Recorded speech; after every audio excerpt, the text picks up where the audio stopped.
Have you found any instances of potential Russian involvement in these protests? Thanks for having me today. If you look at what has been done over the last weeks, there have been many fake news published on this network, but it's really hard to link them directly to Russian authorities. There has been a lot of suspicion about what is the origin of new accounts that have been created. Numerous accounts have been created over the last few weeks, but it's very hard to exactly know who is behind an account. It's the main principle on especially on Twitter. On Facebook, it's another story, but it's really hard to link these accounts to a specific political movement right now. But now Russia says these protests, which have taken place for 4 weekends in a row, are a domestic matter for France. Besides, trying to influence the European elections next year, do you suspect that Russia could even be interested in trying to sway what's happening right now?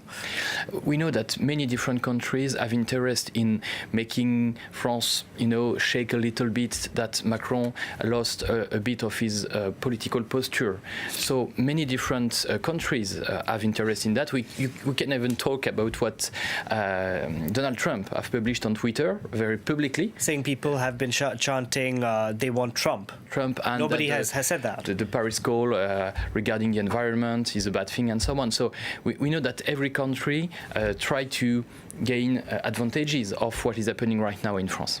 But Donald Trump has tried to do that, and then we also had yesterday Steve Bannon, on Saturday rather, Steve Bannon, who said Paris was burning when Paris was not burning. So people say these sort of things, in your opinion, that could influence what people think essentially online. Just these random comments could potentially influence. That's the main question. We know that there is a human bias, which is when you see something that you like, you tend to believe it, to believe in it more, and to share it. And that's the main problem we have right now with the social networks, because people are sharing a lot of news that they like, but that might not be the truth, and they do not believe anymore in the press, the official media, because they think they are biased as well. So I think it's a key problem for democracy as a whole, whether it's in the US, in France, in Europe, or in other countries, to really train people, to educate them on taking a step back on what is going on internet,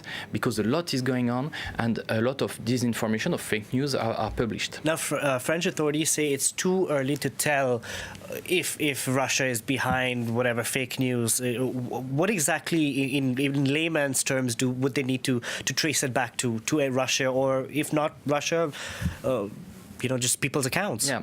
What they are trying to do right now is to analyze what has been published. Is it true? Is it not true? And who has published this information? So what account? When this account has been created, by whom, if we can find that. And for that, it's two different approaches. With Twitter, everything is public, so you can have a lot of information. With Facebook, it's more closed. But then if you want to go back to the identity of the person that posted the messages, you need to contact these social network operators. Now, for the last couple of years, there has been good links between the French government and these social networks. So there are entry doors. They can speak about the problem. But at the end, there is also the privacy of the people. So it's really hard. You need to have a first proof that some kind of messages are really false messages, fake news, to be able to investigate on who is behind that. Okay, Jérôme Billois.